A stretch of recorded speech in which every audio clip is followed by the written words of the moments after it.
Hello everyone, जय Hind, Vande Mataram. Friends, आज जो हमारा टॉपिक है वो है कोल्ड वॉर।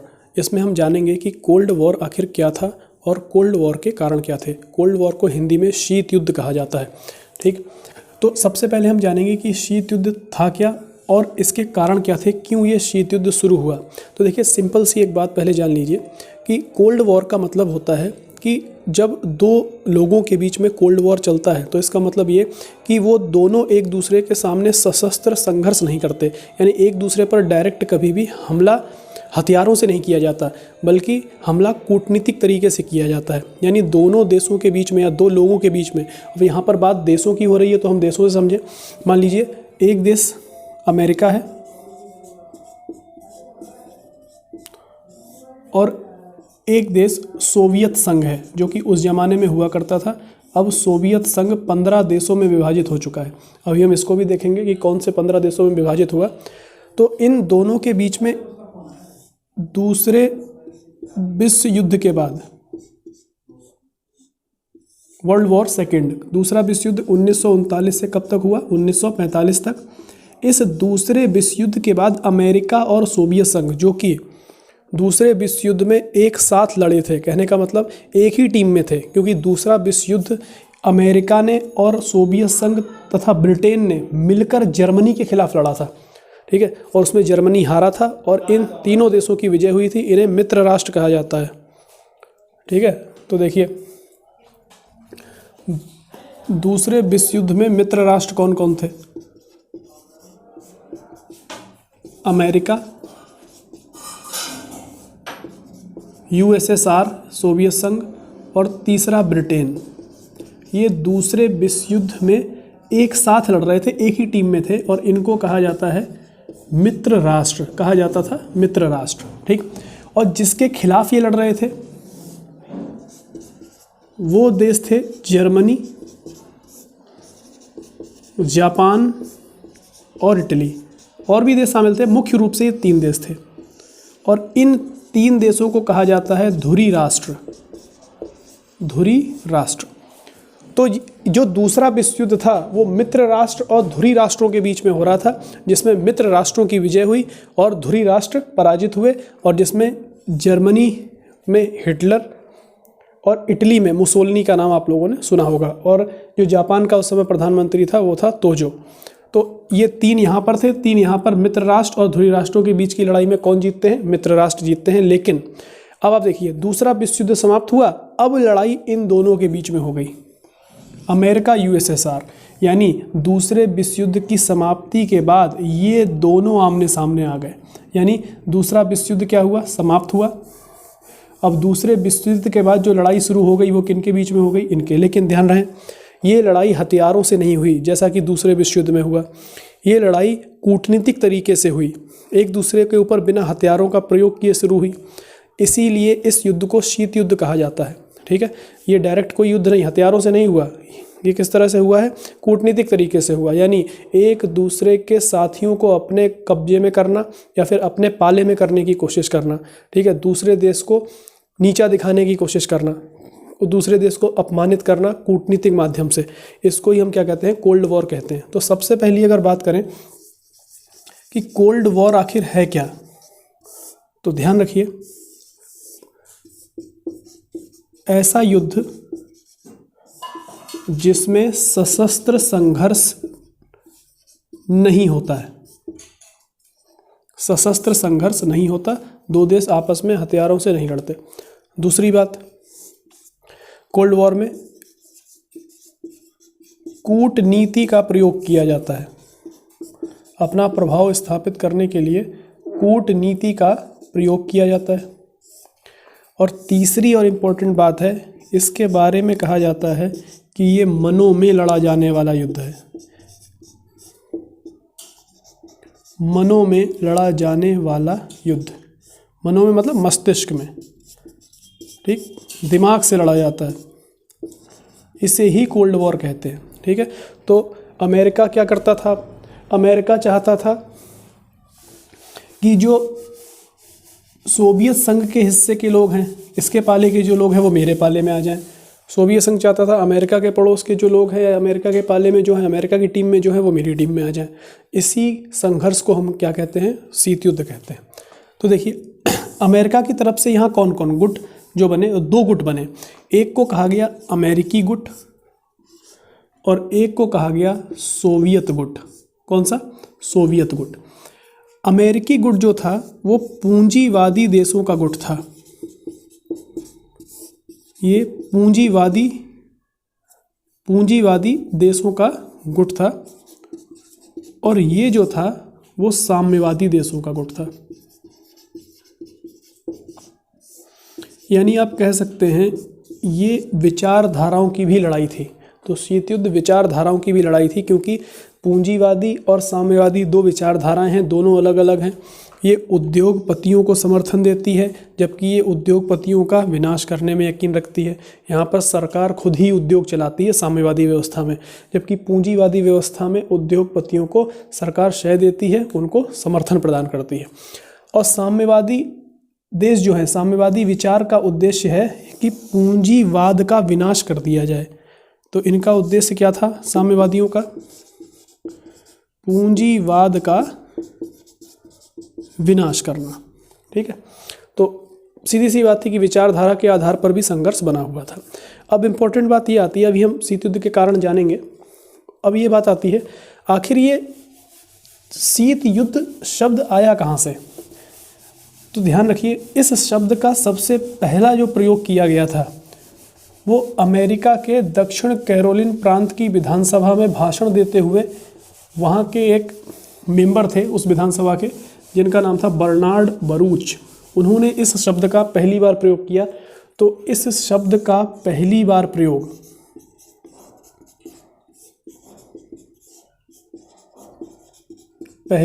प्रयोग किस व्यक्ति ने किया? तो उनका नाम था बर्नार्ड बरूच। और अपने भाषण में उन्होंने कोल्ड वॉर शब्द का यूज़ किया था। वो भाषण उन्होंने दिया था 16 अप्रैल 1947 को, 16 अप्रैल 1947। और ये भाषण दिया गया था अमेरिका के दक्षिण कैरोलिन प्रांत की विधानसभा में, दक्षिण कैरोलिन विधानसभा, यहाँ ये भाषण दिया गया था। तारीख है 16 अप्रैल 1947। और इस भाषण का एक अंश मैं आपको बताऊं जिसमें कोल्ड वॉर शब्द पहली बार आया, वही मैं लाइन लिख देता हूं जो इन्होंने कहा, we are today in the midst of a cold war, are enemies are to be found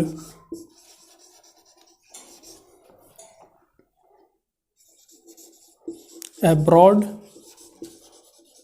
and at home। at home मतलब इनसाइड और abroad मतलब आउटसाइड। यानी आज हम शीत युद्ध के दौर में जी रहे हैं और हमारे दुश्मन बाहर भी हैं और हमारे घर में भी छिपे हुए हैं। ठीक है, तो इस भाषण के अंश में ही एक शब्द इन्होंने प्रयोग किया, कोल्ड वॉर। तो पहली बार कोल्ड वॉर शब्द का प्रयोग किसने किया था? बर्नार्ड बरूच ने 16 अप्रैल 1947 को इसका प्रयोग किया था। ठीक है, अब हम ये जान लेते हैं कि शीत युद्ध के आखिर कारण क्या थे। तो देखिए, शीत युद्ध के तो कई कारण हैं, लेकिन उनमें से हम कुछ प्रमुख कारण देखेंगे जो कि हमें पता होने चाहिए। सबसे पहला जो विद्वान कारण मानते हैं वो एक ऐतिहासिक कारण है, और वो ऐतिहासिक कारण क्या है उसका अंदाज़ा आपको लग भी गया होगा, मैंने शुरुआत ही वहाँ से की है। तो सबसे पहले कारण की बात करें तो ऐतिहासिक है वो कारण, हिस्टोरिकल रीज़न है, ऐतिहासिक कारण है। क्या है ऐतिहासिक कारण, वो जानिए पहले। देखिए, सोवियत संघ यूएसएसआर अस्तित्व में कब आया? तो 1917 की रूसी क्रांति से। 1917 में रूसी क्रांति हुई और उसके बाद वहाँ के जार का शासन समाप्त कर दिया गया। जार निकोलस उस समय था, जार निकोलस की हत्या कर दी गई और वहाँ पर बोल्शेविकों ने, यानी जो लेनिन के नेतृत्व में वहाँ लड़ाई लड़ रहे थे, उन्होंने साम्यवादी सरकार की स्थापना कर दी। पहली बार साम्यवाद ने किसी देश पर कब्जा कर लिया। तो 1917 की रूसी क्रांति ये जिस व्यक्ति के नेतृत्व में हुई उस व्यक्ति का नाम था लेनिन। लेनिन के नेतृत्व में ये क्रांति हुई 1917 में और रूस पर उन्होंने कब्जा कर लिया। उसके बाद धीरे धीरे रूस के आसपास के सभी क्षेत्रों पर कब्जा करना शुरू किया और उन्हें भी साम्यवाद के दायरे में लेकर आ गए, क्योंकि लेनिन मार्क्स के विचारों को ही आगे बढ़ा रहा था, क्योंकि साम्यवादी विचारों का जनक कार्ल मार्क्स को माना जाता है। अब लेनिन ने रूस पर पहले अधिकार किया, उसके बाद धीरे धीरे आसपास के क्षेत्र को अपने में मिला लिया और एक संघ बनाया जिसका नाम रखा सोवियत संघ। ठीक, सोवियत संघ, इसको हम USSR भी कहते हैं, union of Soviet socialist Republic, 1917। अब जब ये रूसी क्रांति हुई तो साम्यवादी विचारों से प्रेरित थी, साम्यवादी विचार। और साम्यवादी विचार आपको जानना पड़ेगा। साम्यवादी विचार कहता है कि हम पूंजीवाद का पूरी दुनिया से विनाश कर देंगे। अब आप मुझे बताइए, दुनिया का सबसे बड़ा पूंजीवादी देश कौन? अमेरिका।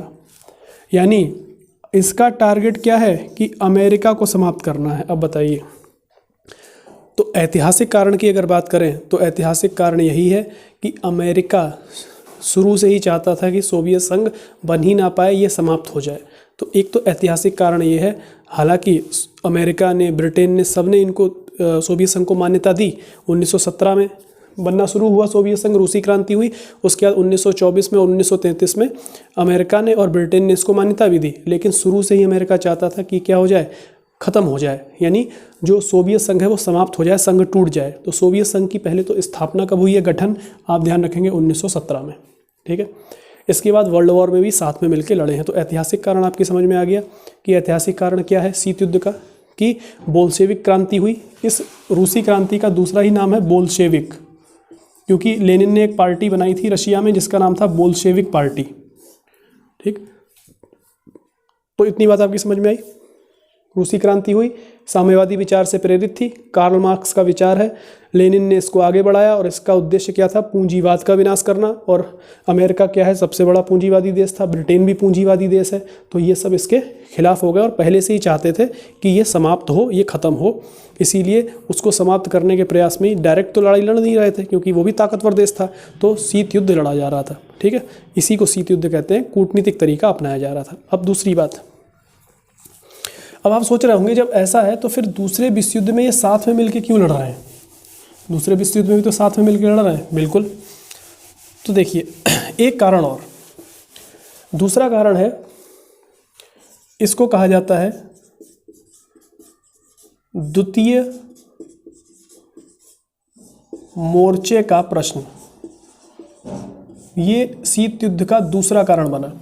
और ध्यान रखिएगा, शीत युद्ध इतनी जल्दी शुरू नहीं हो गया, 1917 में ये बना है सोवियत संघ, और शीत युद्ध दूसरे विश्व युद्ध के बाद शुरू हो रहा है, यानी 1945 के बाद शुरू हो रहा है धीरे धीरे। ठीक है, तो देखिए द्वितीय मोर्चे का प्रश्न क्या आया, अभी तो भूमिका बन रही है शीत युद्ध शुरू होने की। प्रश्न ये आया कि जर्मनी ने दूसरे विश्व युद्ध के समय रूस पर हमला कर दिया, यानी सोवियत संघ पर हमला कर दिया 1942 में, 1942-43 में सोवियत संघ पर हमला। और यही कहा जाता है ये हिटलर की सबसे बड़ी भूल थी, सोवियत संघ पर हमला करना। जर्मनी ने सोवियत संघ पर हमला किया। और ध्यान रखें, जर्मनी बहुत पावरफुल देश था, जर्मनी के पास हथियार, सेना बहुत ज़्यादा थी। जब सोवियत संघ पर हमला किया जर्मनी ने, उस समय सोवियत संघ ये चाहता था कि इसे सोवियत संघ का क्षेत्र है, अब ये जर्मनी आगे बढ़ के हमला कर रहा है। तो सोवियत संघ ये चाहता था कि यहाँ पर सेना से लड़ाई हो रही है, सोवियत संघ ये चाहता था कि इस वाले एरिया में, यहाँ से अमेरिका और ब्रिटेन अपनी फौजें भेजें इस वाले मोर्चे पर। ये जर्मनी है, सोवियत संघ में सेनाएं घुस चुकी हैं। तो सोवियत संघ ये चाहता था कि दूसरे विश्व युद्ध में जब जर्मनी ने सोवियत संघ पर हमला किया तो ब्रिटेन और अमेरिका अपनी सेना इस वाले मोर्चे से भेजें, ये दूसरा मोर्चा, इसको कहते हैं दूसरा मोर्चा, यहाँ से भेजें, जिससे कि जर्मनी की जो कुछ सेना है, सेना के कुछ सैनिक हैं, वो इस वाले मोर्चे पर बिजी हो जाएंगे। तो यहाँ पर ज़्यादा सैनिक नहीं आ पाएंगे और सोवियत संघ फिर जर्मनी को हरा देता। लेकिन सोवियत संघ के कहने पर, उस समय सोवियत संघ का दूसरा विश्व युद्ध जब हुआ तो हेड था उस समय स्टालिन। स्टालिन के बार बार कहने पर भी अमेरिका ने और ब्रिटेन ने दोनों ने इसकी बात को इग्नोर किया। इससे सोवियत संघ ये बात समझ गया कि अमेरिका ब्रिटेन दोनों चाहते हैं कि जर्मनी हम पर हमला करके हमको हरा दे और हमारा विनाश कर दे। इस बात को समझने में स्टालिन को देर नहीं लगी। स्टालिन इस बात को समझ गया और ये भी शीत युद्ध का एक कारण माना जाता है। और वाकई में जानबूझकर महीनों तक इनकी बात को टाला गया और हिटलर की सेना यहाँ पर हमला करती रही। यहाँ पर हिटलर की सेना को किसी भी विरोध का सामना नहीं करना पड़ा। इसको ही कहते हैं द्वितीय मोर्चे के प्रश्न पर कौन नाराज हो गया? सोवियत संघ अमेरिका और ब्रिटेन से नाराज हो गया। अब आप देखिए, उस समय अमेरिका में जो राष्ट्रपति थे वो थे रूजवेल्ट। द्वितीय विश्व युद्ध के समय, इस समय जब ये जर्मनी ने हमला किया, इस समय राष्ट्रपति बदले हैं। जो विश्व युद्ध खत्म होते होते जब परमाणु बम जापान पर डाला गया, उस समय राष्ट्रपति ट्रूमैन थे। ट्रूमैन ही राष्ट्रपति थे। सवाल भी पूछा जाता है कि जापान पर हिरोशिमा नागासाकी में जब परमाणु बम डाला गया था, उस समय राष्ट्रपति कौन था अमेरिका का? तो ट्रूमैन थे। तो देखिए, और ब्रिटेन में उस समय प्रधानमंत्री थे चर्चिल, विंस्टन चर्चिल। ठीक, ये दो लोग और यहाँ पर जो तानाशाह था या यहाँ का कर्ता धर्ता था वो कौन था? स्टालिन। तो इनके बीच में यही शीत युद्ध का कारण बन गया। शीत युद्ध का एक कारण इसको भी माना जाता है, सोवियत संघ के कहने पर भी दूसरे मोर्चे पर ब्रिटेन और अमेरिका के द्वारा सेना को न भेजा जाना। बात समझ में आ गई होगी। तीसरा कारण माना जाता है सोवियत संघ द्वारा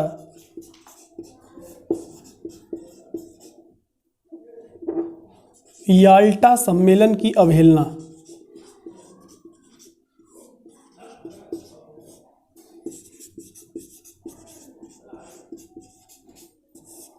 देखिए, एक सम्मेलन हुआ याल्टा सम्मेलन। अब ध्यान से सुनिए, क्या था याल्टा सम्मेलन?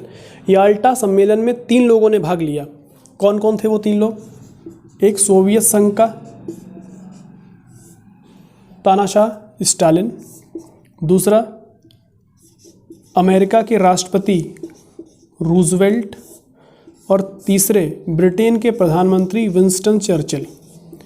इन 3 लोगों ने इस सम्मेलन में भाग लिया और ये सम्मेलन 1945 में हुआ।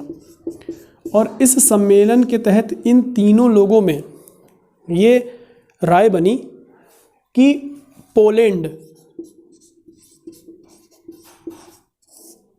पोलैंड पर ना तो सोवियत संघ का शासन होगा, जिसको लुबनिन शासन कहा जाता था। लुबनिन शासन, ये सोवियत संघ के शासन को, सोवियत संघ के समर्थन से जो शासन चलेगा उसको क्या कहा जाता था? लुबनिन शासन। और ना ही पश्चिमी देश शासन चलाएंगे, यानी ब्रिटेन अमेरिका, यानी इस शासन को कहा जाता था लंदन शासन। ठीक, लंदन शासन। किसे? पश्चिमी देशों द्वारा चलाए गए शासन को क्या कहा जाता था? आप ब्रिटेन समझ लीजिए, सीधा ब्रिटेन के द्वारा चलाया गया शासन लंदन शासन और सोवियत संघ के द्वारा चलाया गया शासन लुबनिन शासन। क्योंकि पोलैंड जो था वो पूर्वी यूरोप में स्थित था और जो सोवियत संघ है उसके बिल्कुल करीब में था। तो ये कहा गया कि भाई देखो, यहाँ पर ना तो सोवियत संघ का शासन चलेगा और ना ही पश्चिमी देश का। यहाँ पर स्वतंत्र और निष्पक्ष चुनाव करवाए जाएंगे। स्वतंत्र और निष्पक्ष चुनाव करवाए जाएंगे और जो पार्टी सत्ता में आएगी वो यहाँ पर सरकार चलाएगी। ये याल्टा सम्मेलन में तय किया गया। लेकिन जैसे ही विश्व युद्ध समाप्त होने को आया है, विश्व युद्ध समाप्त हुआ, उसके बाद सोवियत संघ ने सम्मेलन की अवहेलना कर दी और वहाँ पर जो भी सोवियत संघ की समर्थित पार्टियाँ थीं उनको सपोर्ट देना शुरू कर दिया और वहाँ पर अपनी समर्थित सरकार बनाने का प्रयास किया। इस बात से पश्चिमी देश नाराज हुए। देखिए, नाराजगी बढ़ रही धीरे धीरे, यानी दोनों के बीच में धीरे धीरे शीत युद्ध की बातें आ रही हैं। अब देखिए, चौथा कारण है सोवियत संघ द्वारा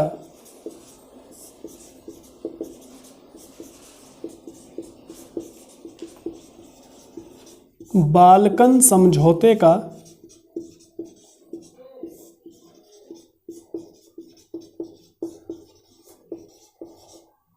अतिक्रमण। सोवियत संघ ने बाल्कन समझौते को मानने से भी इनकार कर दिया। अब पहले तो ये सुनिए आप, बाल्कन समझौता था क्या वो सुन लीजिए। बाल्कन क्या है पहले तो हम देख लेते हैं, बाल्कन देश क्या है। ठीक, ये बाल्कन देशों को लेके किया गया समझौता था। किन देशों को? बाल्कन देशों को। अब आप यूरोप का मैप एक बार देखिए और उसमें बिल्कुल ही इटली के समीप, इटली के पास में है, इटली के पूर्वी हिस्से पर है एड्रियाटिक सागर। उस एड्रियाटिक सागर से शुरू होते हैं बाल्कन देश और इनकी संख्या 11 है। देखिए मैं आपको एक बार यहाँ बना के दिखा देता हूँ।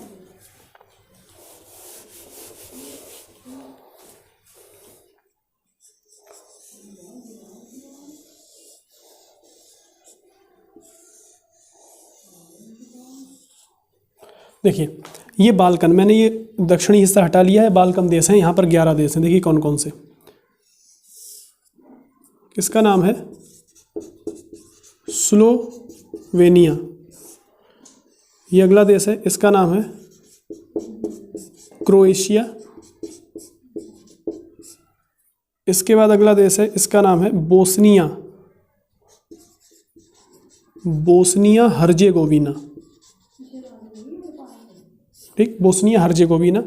इसके बाद है मोंटेनेग्रो। मोंटेनेग्रो के बाद अगला देश है अल्बानिया। अल्बानिया के बाद ये जो देश है इसका नाम है ग्रीस। ग्रीस के बाद ये जो आपको ऊपर देश दिखाई दे रहा है, इस देश का नाम है मैसीडोनिया। मैसीडोनिया, और इसका नाम अभी परिवर्तित होकर थोड़े दिनों पहले नॉर्थ मैसीडोनिया हो गया है। मैसीडोनिया के ऊपर जो देश है, इस देश का नाम है कोसोवो। इस देश का नाम क्या है? कोसोवो। और यहाँ पर एक देश है, इसका नाम है बुल्गारिया, और ये जो देश है इसका नाम है रोमानिया। सॉरी, ये है रोमानिया और इसका नाम है बुल्गारिया, और ये जो बचा इसका नाम है सर्बिया। ये बाल्कन देश हैं। अब देखिए बाल्कन समझौते में क्या कहा गया। बाल्कन समझौते में ये कहा गया कि विश्व युद्ध जब समाप्त हो जाएगा उस समय रोमानिया और बुल्गारिया, इन दो देशों पर सोवियत संघ का नियंत्रण स्वीकार किया जाएगा। इन दो देशों पर सोवियत संघ का नियंत्रण, रोमानिया बुल्गारिया, इन दो पर सोवियत संघ का नियंत्रण स्वीकार किया जाएगा। और यही स्थिति ग्रीस में किसकी होगी? ब्रिटेन की। यानी ब्रिटेन को क्या मिलेगा? ब्रिटेन को क्या मिलेगा? ग्रीस मिलेगा। ठीक है। और इसके अलावा बाकी जो बाल्कन में देश बचे हैं, इन पर दोनों का बराबर अधिकार समझा जाएगा। लेकिन जब ये सत्ता में आया, विश्व युद्ध जब खत्म हुआ, तब सोवियत संघ ने, यहाँ पर तो इसका अधिकार होना ही था, तो यहाँ पर तो हो गया, उसने ग्रीस में ऐसा होने से मना कर दिया। बोले नहीं, ब्रिटेन, जो ग्रीस ब्रिटेन के अंडर आने वाला था उसमें भी हस्तक्षेप शुरू कर दिया। इसके अलावा अन्य बाल्कन देशों में भी जहां बराबर अधिकार समझा जाना था, वहां ब्रिटेन की एंट्री भी बंद कर दी। यानी अमेरिका ब्रिटेन को प्रवेश भी नहीं करने दिया और सोवियत समर्थित जो पार्टियां थीं उनको समर्थन देना शुरू कर दिया। ठीक है। तो इस तरह से उसने बाल्कन समझौते की अवहेलना भी की। इससे पहले आपने देखा उसने याल्टा समझौते की अवहेलना भी, याल्टा सम्मेलन की अवहेलना भी की। तो ये कुछ कारण हैं जो कि शीत युद्ध की शुरुआत के लिए महत्वपूर्ण माने जाते हैं। लेकिन अब हम देखते हैं सबसे महत्वपूर्ण कारण क्या है। एक बार आप इसको देख लीजिएगा। आप यूरोप का मैप जरूर देखें, वहाँ दक्षिणी हिस्से में इटली के पूर्व में आपको ये 11 देश मिलेंगे। इनको हम बाल्कन देश कहते हैं। ठीक।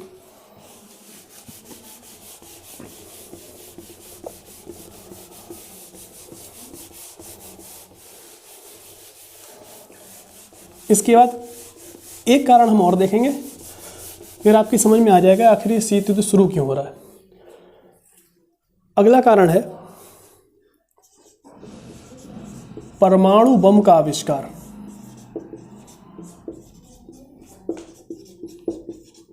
परमाणु बम का आविष्कार। देखिए 6 अगस्त 1945 और 9 अगस्त 1945 अमेरिका ने जापान पर 2 बम गिराए। एक बम हिरोशिमा पर, एक बम नागासाकी पर। पूरी दुनिया आश्चर्यचकित रह गई, आखिर ये कौन सा हथियार अमेरिका के पास आ गया जिसने पूरे जापान को ध्वस्त कर डाला, हिरोशिमा नागासाकी शहर को पूरी तरह बर्बाद कर दिया। और ये परमाणु बम पड़ते ही जापान ने सरेंडर भी कर दिया। जापान ने हाथ खड़े कर दिए, जबकि जापान सरेंडर करने वाला देश नहीं था। जापान ने बहुत ज़्यादा लड़ाइयाँ जीती दूसरे विश्व युद्ध में। अमेरिका जैसे देश में भी पर्ल हार्बर पर जाकर हमला करके आया। अब उसके जवाब में अमेरिका ने वहाँ परमाणु बम गिराया, जापान ने सरेंडर कर दिया। अब आप सोचिए, सोवियत संघ हक्का बक्का रह गया। कारण क्योंकि सोवियत संघ को पता ही नहीं था कि परमाणु बम जैसा एक हथियार बना रखा है अमेरिका ने। अब ध्यान से सुनिए, अमेरिका ने जब ये बम, इस बम पर जब शोध किया जा रहा था, अमेरिका ने इस बारे में ब्रिटेन को तो बताया था, ब्रिटेन को इस बारे में पता था, लेकिन अमेरिका ने इस बारे में सोवियत संघ को कुछ नहीं बताया। और ध्यान रखिए, दूसरे विश्व युद्ध में ये तीनों साथ में मिलकर लड़ रहे हैं, तीनों साथ में मिलकर लड़ रहे हैं। अब बताइए, अमेरिका ने ब्रिटेन को परमाणु बम के बारे में बता रखा था कि शोध चल रहा है, लेकिन ना ही ब्रिटेन ने और ना ही अमेरिका ने इसको बताया। यानी सोवियत संघ को कुछ पता नहीं चला। और जब ये खबर सोवियत संघ को पता चली कि ऐसा एक हथियार बना लिया गया है, उसको बहुत बड़ा धक्का लगा और उसने इसको एक विश्वासघात की तरह लिया। उसने इसको विश्वासघात माना अपने साथ कि मित्र राष्ट्र होते हुए भी मेरे साथ विश्वासघात किया गया। ये भी शीत युद्ध का एक बहुत बड़ा कारण माना जाता है। इसके अलावा एक कारण और हम देख लेते हैं, फुलटन भाषण। इसका नाम याद रखिएगा, फुलटन भाषण। ये चर्चिल के द्वारा दिया गया एक भाषण है। चर्चिल ने फुलटन में एक भाषण दिया था, इसको फुलटन भाषण के नाम से जाना जाता है, चर्चिल का फुलटन भाषण।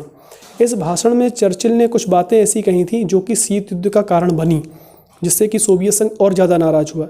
इस भाषण में चर्चिल ने कहा था कि बाल्टिक सागर में, आप मैप अगर देखेंगे यूरोप का, आपको यहाँ पर एक मिनट देखिए, मैं आपको बना के बताता हूँ। आप मैप जरूर देखें साथ साथ, तब आपकी समझ में ज़्यादा अच्छा आएगा। यहाँ पर देश है नॉर्वे, यहाँ पर एक देश है स्वीडन, और यहाँ पर एक देश है, इसका नाम है फिनलैंड। नॉर्वे, स्वीडन और ये फिनलैंड। यहाँ 3 देश और हैं। इसका नाम है एस्टोनिया, इसका नाम है लातविया और इसका नाम है लिथुआनिया। और यहाँ से अन्य पूरा यूरोप और नीचे शुरू हो जाता है, ये देश हैं। यहाँ पोलैंड है, फिर जर्मनी है, फिर इससे करके आगे पूरे देश हैं। ये जो सागर है, इस सागर का नाम है बाल्टिक सागर। कौन सा सागर? बाल्टिक सागर। और यहाँ पर वर्तमान का जो रूस है वो है पूरा, यहाँ पर कौन है? रूस, वर्तमान का रूस। उस समय सोवियत संघ था, तो सोवियत संघ में रूस तो था ही था पूरा। उसके अलावा एस्टोनिया, लातविया, लिथुआनिया, ये भी किसके हिस्से थे? सोवियत संघ के। तो अपने भाषण में चर्चिल ने कहा कि बाल्टिक से लेके एड्रियाटिक तक, बाल्टिक से लेके मतलब बाल्टिक सागर से लेके एड्रियाटिक सागर जो कि नीचे इटली के पास में है, वहाँ तक एक लौह आवरण छा गया है, लोहे का एक आवरण छा गया है। और सोवियत क्षेत्र में रहने वाली संपूर्ण जनता न केवल सोवियत क्षेत्र में है, न केवल सोवियत प्रभाव में है, बल्कि सोवियत नियंत्रण में भी है। यानी सोवियत संघ ने उन पर नियंत्रण स्थापित कर रखा है। और ईसाई धर्म को बचाने के लिए और स्वतंत्रता की दीपशिखा को प्रज्वलित करने के लिए ये आवश्यक है कि एक आंग्ल अमेरिकी गठबंधन बनाया जाए। यानी इस भाषण में, फुलटन के भाषण में चर्चिल ये कह रहे हैं कि अगर यूरोप के इस पूर्वी हिस्से को आपको सोवियत प्रभाव से बचाना है तो आपको आंग्ल अमेरिकी गठबंधन बनाना पड़ेगा। कहने का मतलब इंग्लैंड यानी ब्रिटेन और अमेरिका को मिलकर लड़ना पड़ेगा। किसके खिलाफ? सोवियत संघ के खिलाफ। ये चर्चिल ने अपने फुलटन भाषण में ये बात कही है। चर्चिल ने अपने फुलटन भाषण में इस बात को कहा था। और ये भाषण उन्होंने 5 मार्च 1946 को दिया था, दूसरा विश्व युद्ध समाप्त होने के बाद। और इस भाषण को भी बहुत हद तक जिम्मेदार माना जाता है शीत युद्ध के प्रारंभ के लिए। यानी शीत युद्ध का एक कारण ये भी है। इसके अलावा और भी कई कारण थे, जैसे ईरान पर सोवियत संघ के द्वारा कब्जा कर लिया जाना उत्तरी हिस्से पर, फिर वहाँ से सेना को ना हटाना, फिर अमेरिका और ब्रिटेन, फ्रांस इत्यादि ने जब उसको चेतावनी दी तब सेना को हटाना, एक कारण ये भी माना जाता है। इसके अलावा बर्लिन की नाकेबंदी कर दी सोवियत संघ ने, ये भी एक कारण माना जाता है। तो ये और भी आप कई कारण इनमें गिन सकते हैं, लेकिन मुख्य कारण जो 5-6 कारण थे वो मैंने आपको गिनाए, वो आपको याद रखने हैं, जो कि बहुत ज़्यादा इंपॉर्टेंट है। जिसमें एक ऐतिहासिक कारण है जो कि मैंने आपको गिनाया। ऐतिहासिक के बाद हमने देखा कि सोवियत संघ के द्वारा किस तरह से याल्टा सम्मेलन की अवहेलना की गई, किस प्रकार बाल्कन समझौते की अवहेलना की गई, किस प्रकार परमाणु बम के आविष्कार से सोवियत संघ को परिचित नहीं करवाया गया, बताया नहीं गया कि हमने परमाणु बम का आविष्कार कर लिया है। उसके अलावा कैसे चर्चिल ने फुलटन में अपना भाषण दिया जिसमें आंग्ल अमेरिकी गठबंधन की बात की सोवियत संघ के खिलाफ। तो ये कुछ कारण थे जो कि शीत युद्ध को जिन्होंने शुरू किया, और ये शीत युद्ध सोवियत संघ के विघटन तक चलता रहा। सोवियत संघ का जब तक विघटन नहीं हो गया, जब तक सोवियत संघ समाप्त नहीं हो गया। तो सोवियत संघ का गठन कब हुआ?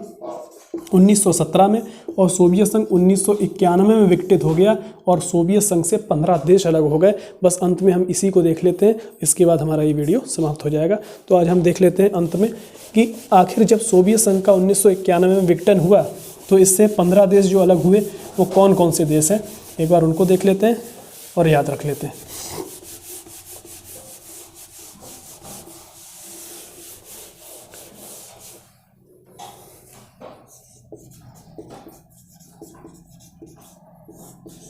देखिए, सोवियत संघ का विघटन, जब सोवियत संघ विघटित हुआ, इसकी जो ऑफिशियल डेट है वो है 26 दिसंबर 1991। हालांकि ये प्रोसेस 1988 से ही शुरू हो गया था धीरे धीरे, लेकिन 1991 26 दिसंबर को ये पूरी तरह से टूट गया 15 देशों में। कौन कौन वो 15 देश हैं वो देखिए। इससे 5 मध्य एशियाई देश अलग हुए, 5 मध्य एशियाई देश अलग हुए। इसके अलावा 3 बाल्टिक देश अलग हुए। इसके अलावा 3 कॉकेसस देश अलग हुए। उसके अलावा 4 देश और इससे अलग हुए हैं 12। तो देखिए, 5 मध्य एशियाई देश जो अलग हुए वो कजाकिस्तान,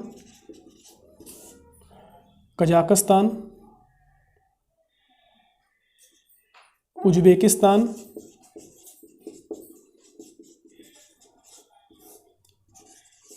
तुर्कमेनिस्तान, इसके अलावा किर्गिस्तान, और 5वां ताजिकिस्तान। जो 3 बाल्टिक देश अलग हुए इनको कहा जाता है, ये मध्य एशियाई देश हैं 5। 3 बाल्टिक देश अलग हुए, एस्टोनिया, लातविया और लिथुआनिया। अब इम्पोर्टेंट बात आपको याद रखनी है, सोवियत संघ से सबसे पहले अपनी स्वतंत्रता घोषित करने वाला देश यही था, लिथुआनिया। ठीक है। अब 3 देश जो अलग हुए उनको कहते हैं कॉकेसस देश। वो थे जॉर्जिया, आर्मेनिया, और 11वां है अजरबैजान। ठीक है। अब ये देश कौन कौन से हैं देखिए जो बच गए। रूस, जो कि सबसे बड़ा देश है। रूस विश्व का सबसे बड़ा देश, और इसे ही सोवियत संघ का उत्तराधिकारी भी कहा जाता है। इसके अलावा बेलारूस, यूक्रेन और मालडोवा। ये 15 देश अलग हुए थे सोवियत संघ से। ये सोवियत संघ को अगर आप विघटित करें तो ये 15 देश आपको दिखाई देंगे। आई होप आपको शीत युद्ध क्या था ये भी समझ में आया होगा, शीत युद्ध के कारण क्या रहे ये भी समझ में आया होगा, और सोवियत संघ का विघटन किन 15 देशों में हुआ ये भी आपकी समझ में आया होगा। Thank you very much.